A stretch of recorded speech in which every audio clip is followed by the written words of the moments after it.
Isang Pinoy sa puso't diwa, Pinoy na isinilang sa ating bansa.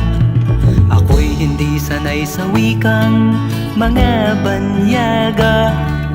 Ako'y Pinoy na mayroong sariling wika.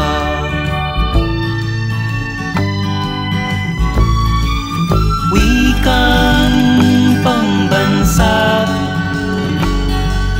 ang gamit kong salita.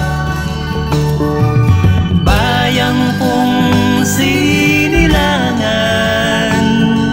hangad kong lagi ang kalayaan.